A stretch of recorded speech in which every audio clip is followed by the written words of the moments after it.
Hi there, and welcome to another podcast, another Otherworld podcast. Hi, Denny. How are you doing? Hi, Fee. Yeah, good. I'm kind of interested in what we'll be talking about today because we almost don't even have a topic, so this will be interesting.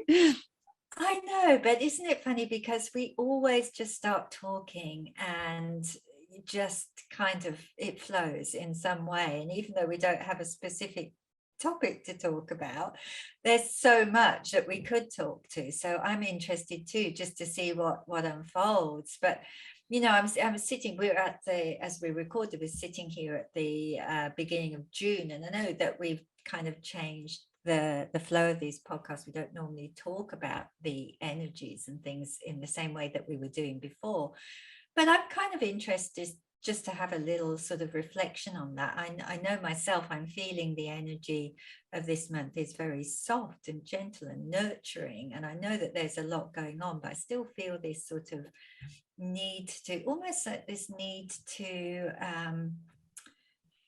hunker down. It's winter here, and it feels like, I've actually got my winter jumper on, and just feeling that sort of wanting to be at home, wanting to sort of be cozy in the house and slow down, tune in.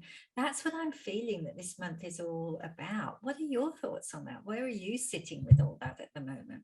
Well, it's kind of interesting that you should say that. Definitely this first week, I mean, from an astrological point of view, Venus has just moved into Taurus, and Taurus is, that home, that comfort, that place, and Venus is very much at home there. So it is this real kind of pause and going slower and just doing things that feel kind of comforting and treating yourself to home comforts, to warm baths and a fire. That's a kind of good food and a nice glass of wine or a nice cup of coffee. That's kind of the feeling I get of Venus in Taurus, which is happening in this first week. But I think that as this first week rounds up, then it might start being a bit more of a go month. That's how I'm feeling. This is the pause before we actually get a bit more action happening. No, I like the idea of that. I know one of the things that we experienced, or kind of that we were feeling into when we journeyed out to Uluru last month, was that it was always going to be this sort of very gentle, nurturing journey, that even though big things might happen, and there would be obviously internal experiences that were quite big and quite big shifts for people, that it was going to be a very gentle and kind of nurturing way that unfolded for people. And I know you and I both had kind of big experiences around that. I was just wondering where you're sitting with that now, in terms of that the way that things have unfolded for you since we got back.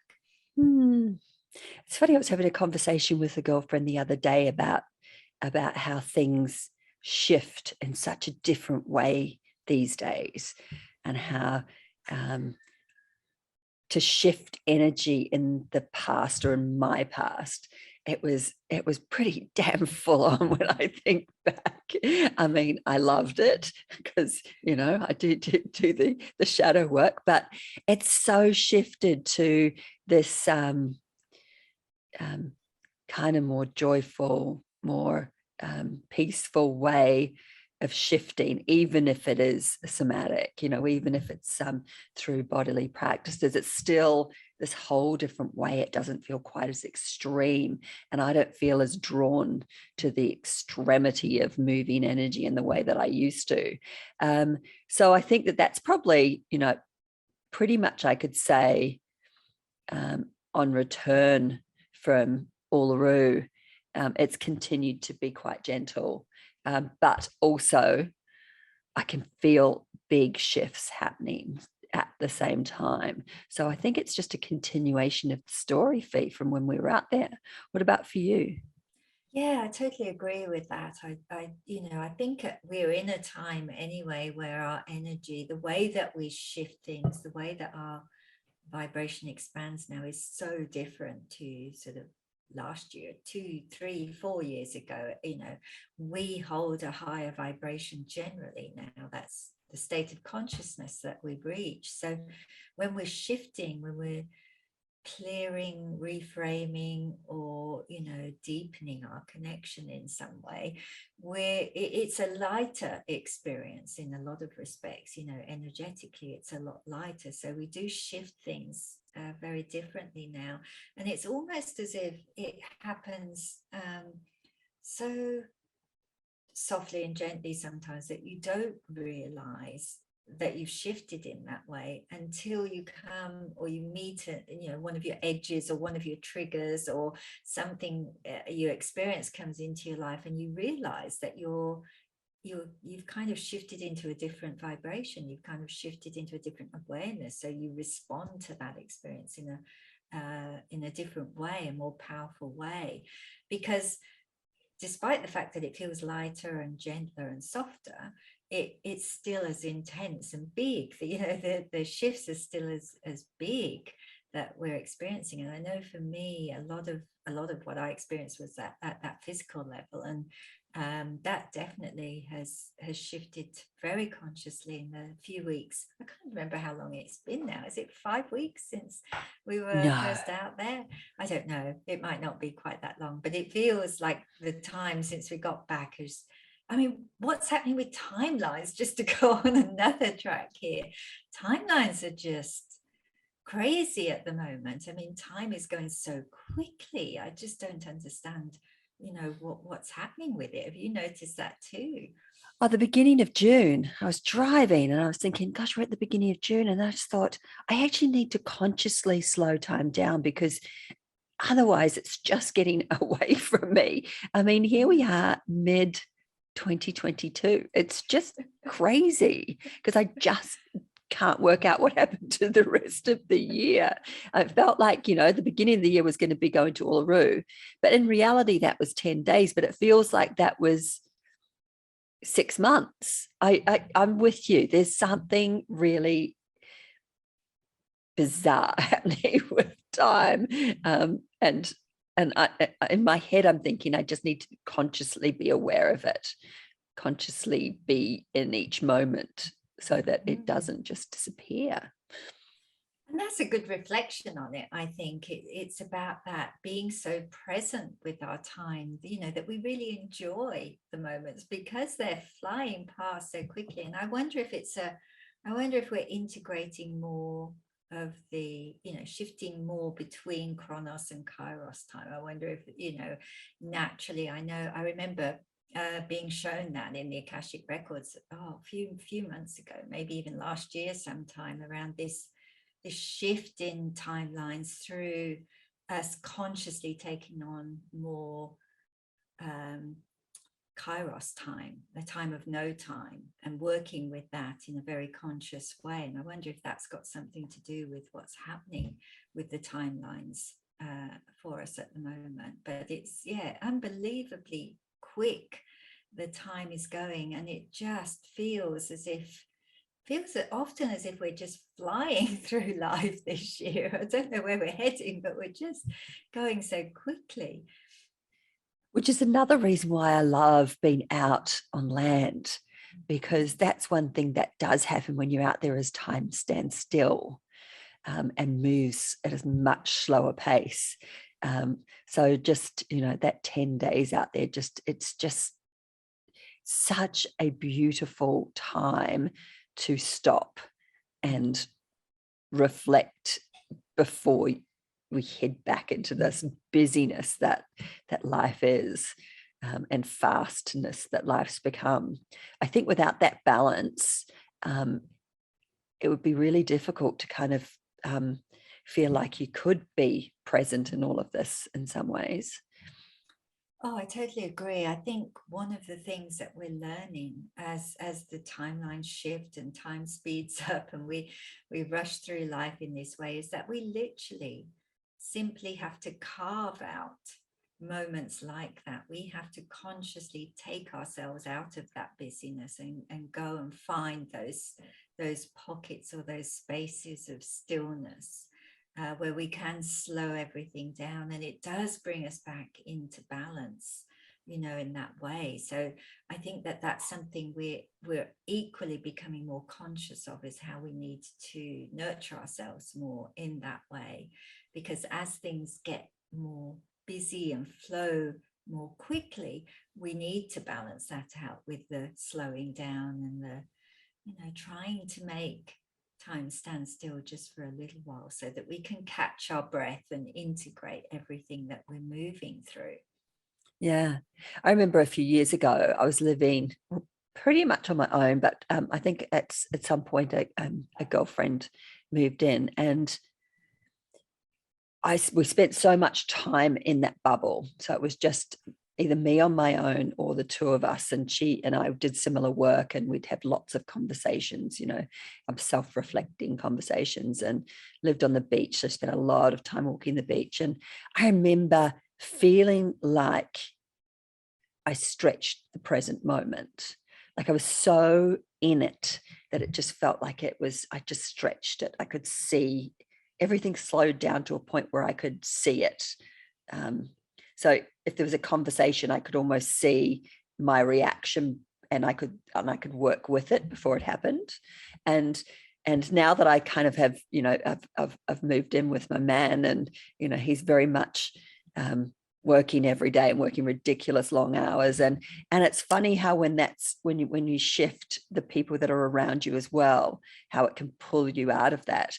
I keep thinking back to those days and thinking, to be able to do that again. And I can do that on land, but to bring that back into my everyday world, I crave it. Do you know what I mean? Is that something that you do? Oh, absolutely. I was actually talking to one of the women that came out with us yesterday, and she was telling me that she had about a week and a half when she came back from Uluru, where she still felt connected and in that space of everything having slowed down. And then all of a sudden, boom, she went back into her busyness and her busy life, and she really felt sad because she'd lost that connection again. She'd gone back into everyday life with kids and school runs and everything that she had to do. And as we were talking it through, she received the guidance that she can still go back into that space. All she needs to do is give herself the time to do that. She needs to actually take conscious time to go and be in nature, to go for a walk, to sit and meditate, to actually reconnect back into the land and that connection again. And I think it's something to remind ourselves of when we do feel the pressure of the busyness of our day-to-day life, is that we can reconnect to that space. We don't actually physically have to be out on land, although I totally agree that it's better if we are, but we can still connect to those things in the same way through our daily lives, but we have to make the space for it. I think it's that piece that we often forget to hold ourselves accountable for. Yeah, and also it's what's also around you in your environment as well, because it can be so easy, like you say, school runs and work, and I don't know, I just know so many people that are working so hard at the moment, that it's so easy to get drawn into the that time schedule, as opposed to stepping outside of it, which I can do really easily because I don't rely on any schedule myself, but then it's those people around. And I guess that's where the dilemma is with that.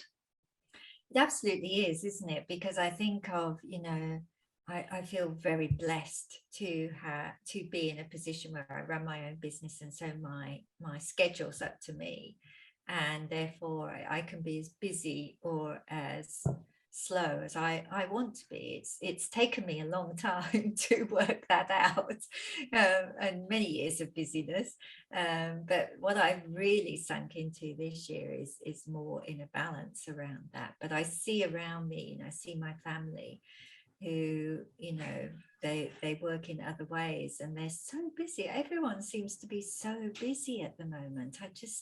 I'm wondering what's going on with that, because I felt like a lot of the whole COVID experience for us, or the shift in paradigm, whichever way we want to look at it, has been about us understanding, how to let go of our busyness.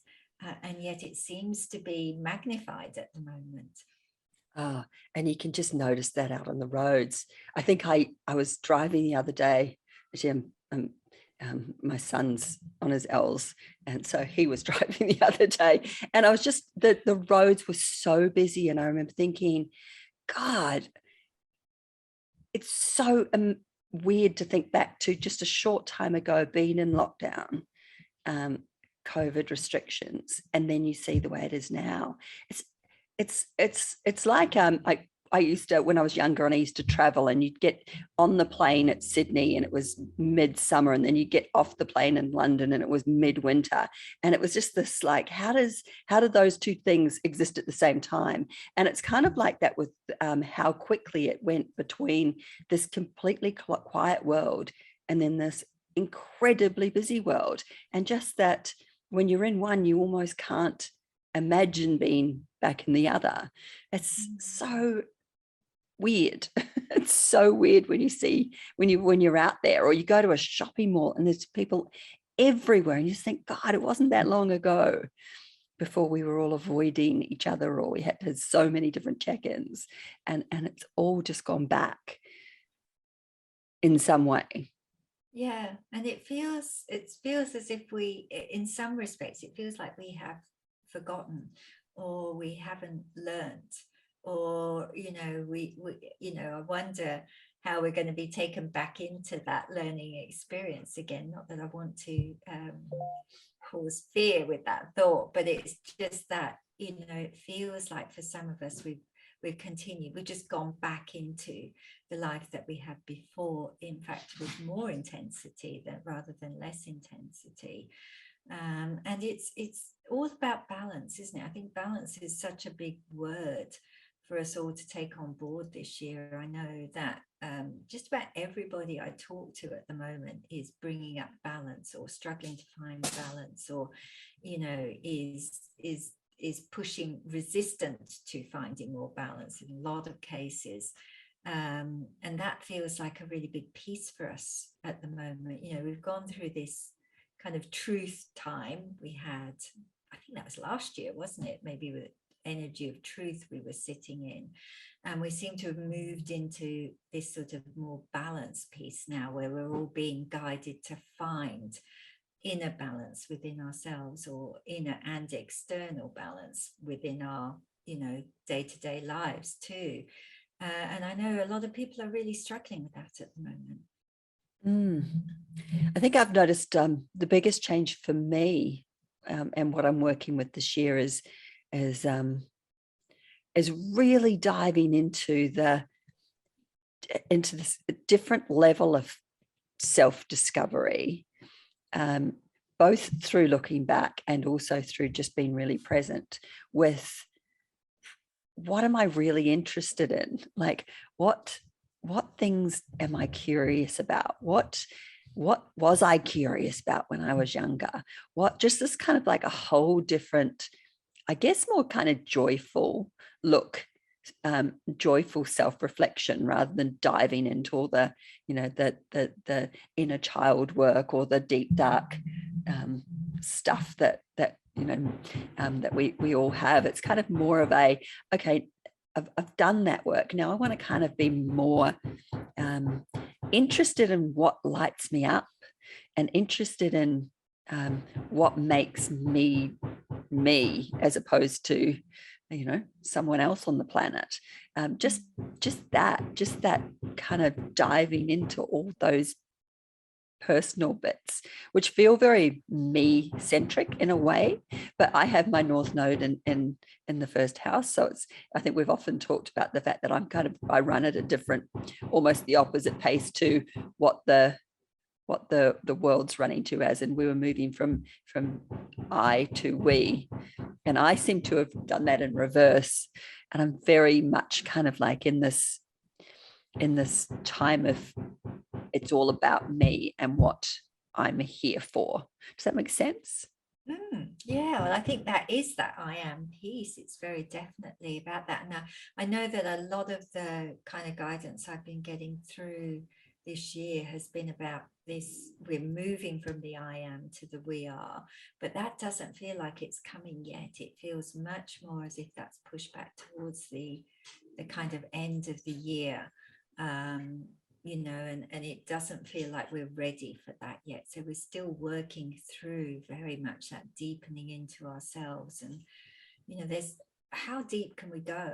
I just, we're being asked to deepen and deepen and deepen. And you just wonder, where does it end up? If it does it ever end up? It's so much deeper than we've ever gone before. But I love that exploration, and I love the way that you framed it there with the joy around it, because that's the other piece that we're being asked to look at, isn't it, this year, is how can we create a life of joy? How can we bring more joy into our experience? And when we're looking forward now rather than backwards, which is where we're also being guided, yes, we need to let go of what's there still that's holding us back, but we're looking forwards, we're focusing forwards rather than back. It's all about that. How can we do that in the most joyful way for ourselves? And it's almost like we're seeking joy, so that becomes our driving force, the energy that inspires us is joy. Is this going to create joy for me? Is this going to create a joyful experience for me? These are the questions that we sort of ask ourselves now, which I love, because that's basically what we're here for as souls, to create a life of joy. I know, isn't that great that we've gone from that place of we're here to work and to create through lots of busyness, to this, actually we're here for joy. How gorgeous is that? Like, that is just, that lights me up. That was my biggest realization of the last year. But I was also reflecting on this I am to we are, or the I versus the we, and it's kind of like that shadow work leading to light. It doesn't really matter which way you go, they both meet in the end. If it's just self-reflection, then in the end that's probably just going to dive deeper into an understanding of my outside world and the people around me. They both lead to each other. It's kind of like my painting at the moment, and just knowing that the canvas is just simply a reflection of what's going on inside of me. Like, it really doesn't matter what I'm painting. It really, given the fact that I'm the one creating it, it is a reflection of the moment that I'm in and what's going on inside of me. It can, often I can very much read that, and often it doesn't need to be read. It's just an expression of it. Yeah, that's beautiful. I mean, and it's, I think when you've got that way of expressing yourself through your creativity, it's a beautiful way to explore that as well. I know a lot of people have been feeling much more drawn to their creative selves and working more creatively, which is, again, that's a beautiful way of us exploring what joy means to us and bringing more joy into our experience. And there was one thing that's come up a few times since we returned from Uluru, which I keep meaning, we haven't really talked about it, I don't think from memory. And that was this piece about ancestors, because it came up so often on our journey. And what I've noticed since I came back is how many people are talking about ancestors and connection to ancestors.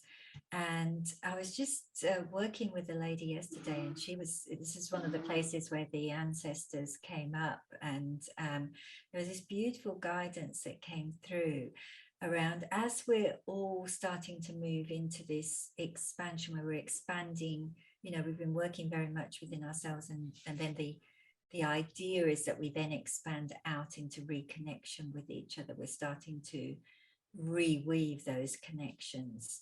We're reconnecting at a different level of awareness of self. So it's a different way of reconnecting to each other.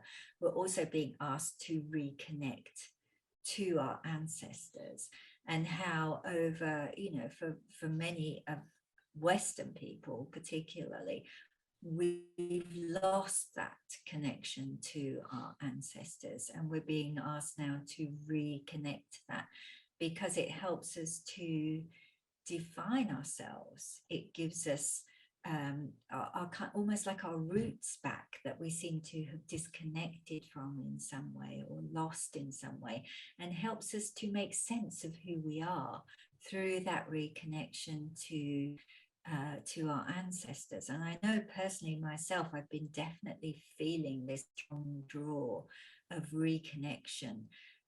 We were talking to Nancy the other day, who's going back to Scotland, and and it just created this strong desire for me to go home to Scotland, and to reconnect to my ancestors over there in some way, feeling the really strong call to do that.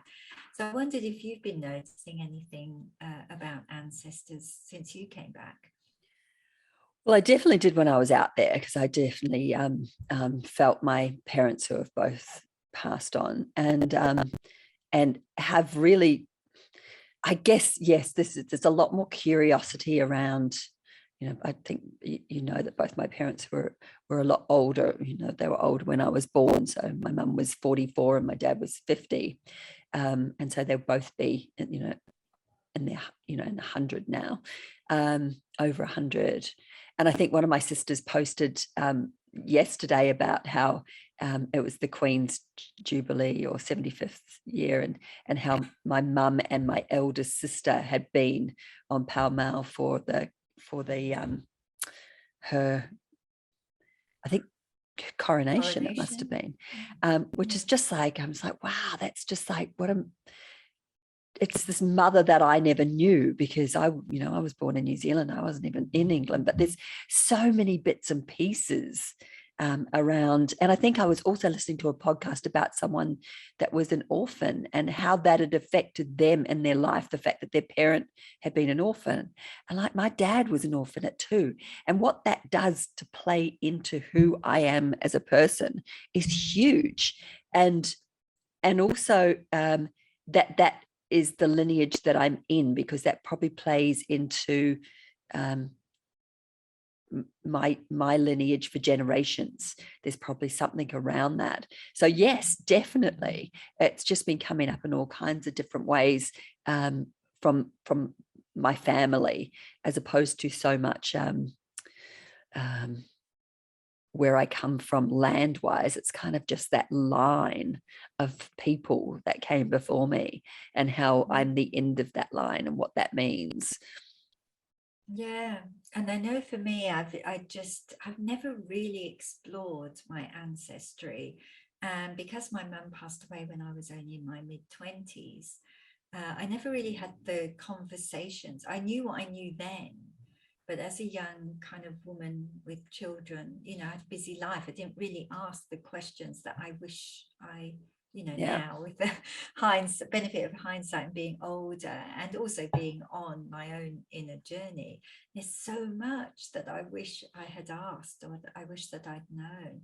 And so I've always had a kind of bit of a disconnection to my own ancestry, my own roots, but I can feel this really strong call now to explore that, because it's almost like a different layer of understanding myself. And I think now, when I speak this to you, I realize I had a beautiful message when I was out at Uluru, which actually spoke to that, which said to me, you're ready to meet the ancestors now. And so it's just this awareness. But I've seen it come up in so many places around me since we came back. So I'm really interested to see how this unfolds for us all, because it feels like a collective we're all going through it at our own individual level, but it also feels like a really big piece of the collective consciousness as well, and how we're reconnecting to each other. Yeah, there's that piece, there's the ancestor piece, and then there's also the legacy piece. What am I going to leave behind? What will it be for future generations to look back at me being in that lineage of people, my children's children, and what am I going to be able to have shifted for the people that my line that comes from me. I mean, I look at my kids and they both have their individual things, and I think, God, have I done enough work to shift things so that they so that it betters their experience? I mean, my mum was such a frustrated, creative woman, and I just think, wow, if she could see that I spend most of my time in my creativity, it would just light her up so much. And I just think of that, like, what more can I do to make sure that I live as joyful life as possible, so that the people that come in front can look back and feel that too.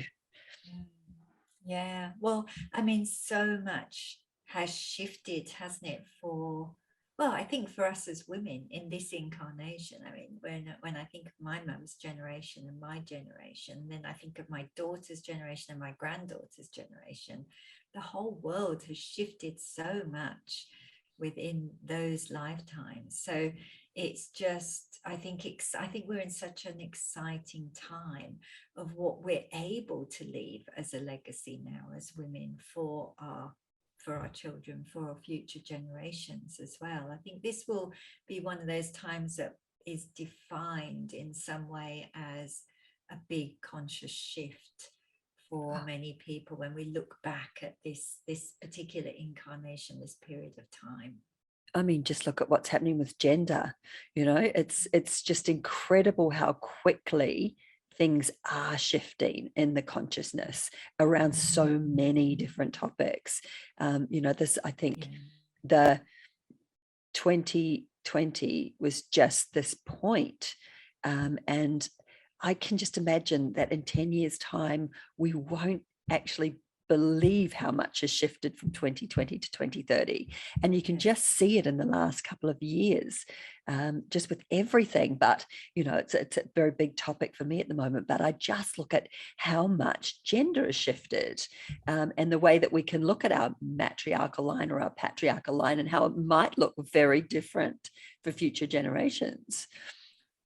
Oh, I love that. And that feels like a big topic that would be, I think, beautiful to explore. Maybe not today because we're just about on time to finish up today, but I would love to dive into that and explore that a little bit. I would love to explore it from your perspective because I know you have a big experience around that.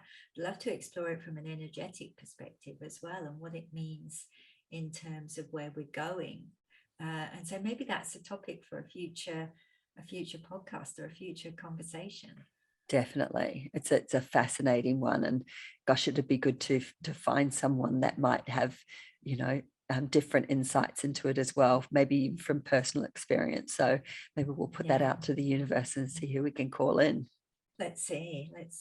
Well, I mean, considering we didn't know what we were going to talk about, we managed to do okay today. That was a beautiful conversation. So thank you for sharing it with us. Beautiful. Thanks.